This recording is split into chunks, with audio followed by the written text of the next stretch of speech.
It's a beautiful bacon day, Cookie Crusaders. Today I'm going to give you the updated guide of Season 3's Cookie Alliance mode. As you can see here, I have reached Master 3 in Pure Vanilla server, currently ranked at 9,528. About a couple days ago that was in 7,000th place, so some people have been getting a little bit more of the knack of this mode and been able to reach a little bit further.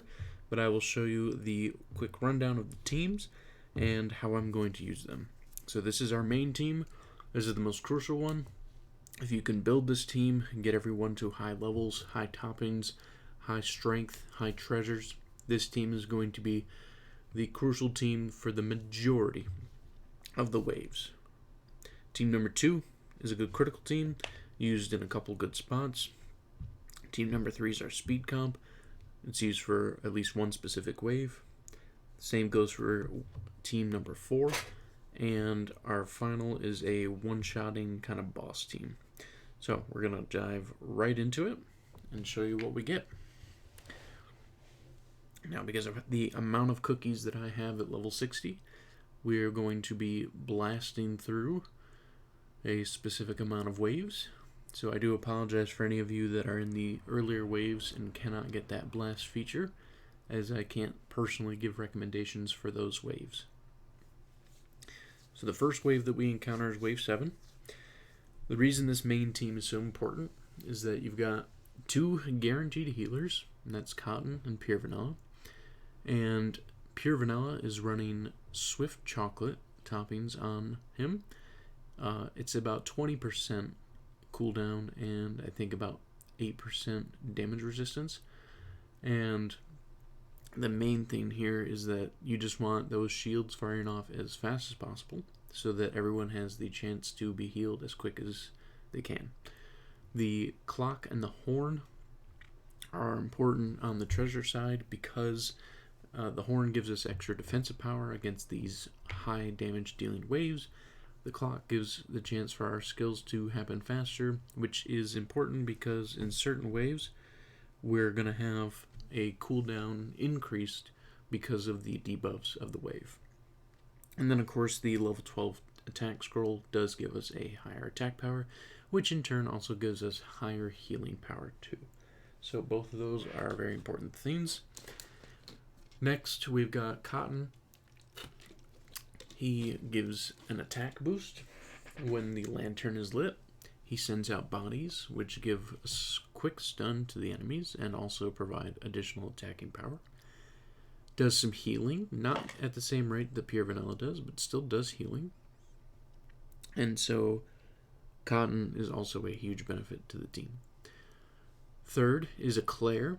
Eclair can give us those shields when we defeat enemies with a weakness on them. So in the early waves it's pretty easy and we get more shields because of how fast we're beating through the waves. Yet again, this is because of my lab upgrades, my cookie bombs, the treasures, and the star fragments of each of these cookies. So some of you might have a little bit more trouble, and that's my best recommendation is get those upgrades done as you can, and it will just become easier for that. Eclair we have with searing raspberry toppings because we want the most amount of damage to be done, but we do have about a 20% damage resistance so that Eclair still stays alive. On Dark Cacao, our 4th cookie, we have critical apple jelly toppings with a 73% chance to run crits. So we have more than 3/4 chance to get critical hits against these enemies, and he can already hit for a large amount as it is with a high base attack and the percentage buffs from his skill, not to mention the debuffs that he applies, and he's very good for getting through shielded waves. And so that is a big reason we have Dark Cacao in our main team. And then of course our last team member of the main team is Hollyberry, and Hollyberry has damage direction, so most of the damage is going to go to Dark Cacao or Eclair is going to actually be brought right to Hollyberry. Hollyberry has a high base HP, very good defense as well. We are running solid almonds with 46% damage resistance on Hollyberry, so we are blocking almost as much as we can maximized on her to prevent her from dying out too quickly. And so that is an important thing that we are doing with Hollyberry. Now, as you can see, we've gotten through 18 waves without issue. Wave 19 I consider to be a healing wave, because wave 20 is the first hard boss, at least in the higher level gameplays. In the early levels, you might have some troubles, of course, but if you do get to this wave, wave 19, I would say, is a time where you can get your team healed as best as possible, and then get ready to switch to team number 5, because you need to quickly one-shot this boss. Otherwise, you will have trouble with how far it pulls your team health down because of the critical hits that it does. No matter what type of cookie it is, it just pulls them almost to nothing, like it just did with Vampire. And this boss team gets through fast enough for it to not be an issue, because if you're on team 1, you can get through it, but you will have 2 cookies go very far down, and it takes quite a long time to heal them back up because they have such high health pools, so it is a very dangerous attempt if you go through that. We will be switching teams again at wave 24. That's the Blackberry wave. And we will be, I believe, going to team 2 so that we have the damage resistance. And then we will switch back to team 1 as soon as we get the chance. Yes, yeah, we'll be going to team 2 for wave 24. An important thing to take note is every wave that you get through without a full team dying is bonus points for you. Even if 4 out of the 5 cookies die, you still get the bonus points as long as you're able to switch to another team before that 5th cookie dies. So that is an important thing to take note of. That way you can get as much bonus points as possible. And so what we're doing here is we're just taking out Devil and Angel cookie, and then we'll be able to defeat this wave, and then we will switch to team 2 immediately so that we can be ready for Blackberry's wave, which is next. And that is a hard wave. You can technically run the main team, but it is a very powerful wave as the criticals that come from Blackberry. So I personally switch out just to make sure that my main team stays alive for those higher waves that you'll see coming up. And we switch right about now. I want those skills going as quick as possible and that timer to come down as quick as possible too. So damage resistance from Strawberry Crepe, those criticals going out from our team, and then we're going to get ready to switch to our main team again right now. So we didn't use our revive, and we are pushing the damage again against them. Blackberry is almost down, as well as her minions. And you can see that damage just super strong. And we should be good to stick with this team for a few more waves. If it gets too low, then we'll switch off, but I do believe we will be okay, as our healing and our shields from Pure Vanilla are going out as quick as possible. Main thing is keeping Dark Cacao alive for the later waves. Yep, so wave 26. This is a pretty easy wave, actually. So it's a good healing wave, too. Not a terrible lot of damage comes from this wave. Only towards maybe Dark Cacao or Hollyberry, but everyone else doesn't really take any damage from this wave. But as you can see, it's a good wave for my team specifically to get healed. So they are ready for wave 27, which is the Werewolf wave. And this is definitely a hard wave, but the great thing is what happens here is the other enemies are easy to take down, thus giving the shields from Eclair, and that's how we're able to actually push through this wave without taking too much considerable damage, because I've tried switching to the speed comp and a couple other teams and then going back to the main team, but it actually makes it worse because we don't have those shield benefits, so then we do take a lot of damage from Werewolf.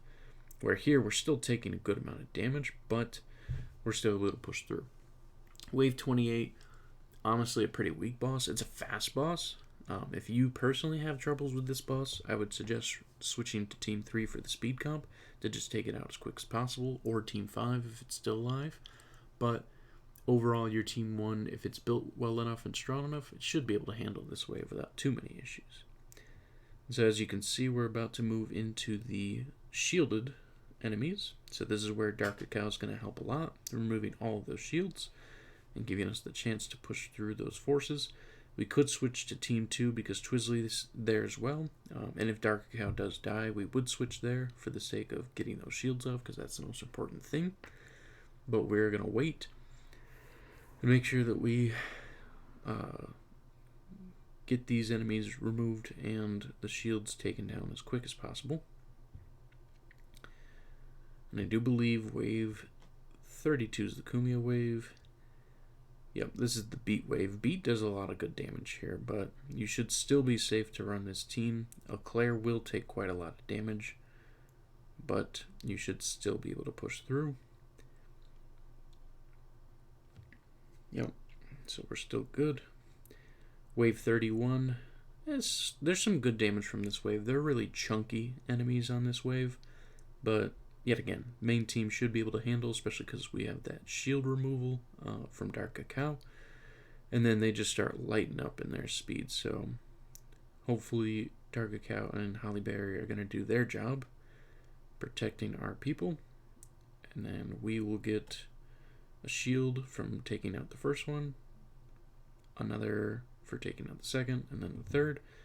We will switch to the speed comp for wave 32 to take out Kumio, because we want to charm Kumio so that we can push through, and then their charm is going to take effect as well. And then we are going to switch back to main team right here, and that at least gets us to bypass too much damage from their team on us. And as you can see, we eliminated most of their forces, so we're safe now. Now we just got to take out Kumio, which is almost there. And now we're going to have some more shielded waves. So we've got the boar and then the two damage dealers in the back. But once their shields are removed, we are able to take them out pretty easily.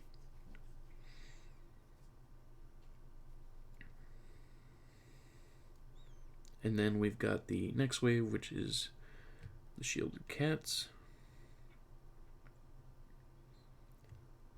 And so Dark Cacao puts that in.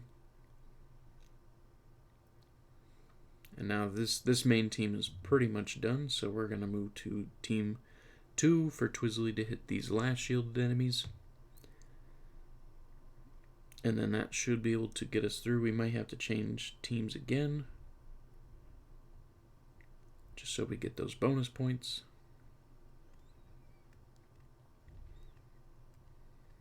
And yep, we're able to take out this wave. And then we're going to switch to team 4 for the Sorbet Round. So we want to inflict as much damage as possible here.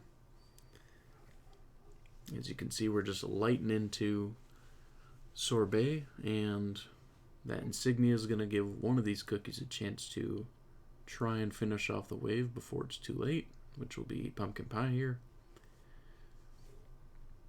And then we can switch to the speed comp. And I don't believe we'll be able to get through, but that's okay. So hopefully you learned a lot in this run. Wave 36, Sorbet's pretty tough. There's a couple different ways you can run it. I have gotten to wave 38 before, but I think I got some lucky criticals that I did not get this time. And so that will give you the best chances of taking down this wave and getting past. But we got nearly 2 million points this time from all those bonuses, and that should be proof to you that we got good criticals at one point, because in our score sheet we have 2 million plus points. So we have gotten there. And I didn't use different teams. This was the team that we ran. So that is 100% doable. So 1.9 million on that run, and our best run was 2,119,000 points. That was the only difference. So if you guys have any opinions, anything you want to add to this, I'd love to hear it in the comments. Just let us know. I appreciate you stopping by, and I hope this was helpful to help guide you on how to get further in the Alliance mode on the Pure Vanilla server, and even in Hollyberry if it's running the same for you. Thank you again, and have a wonderful day.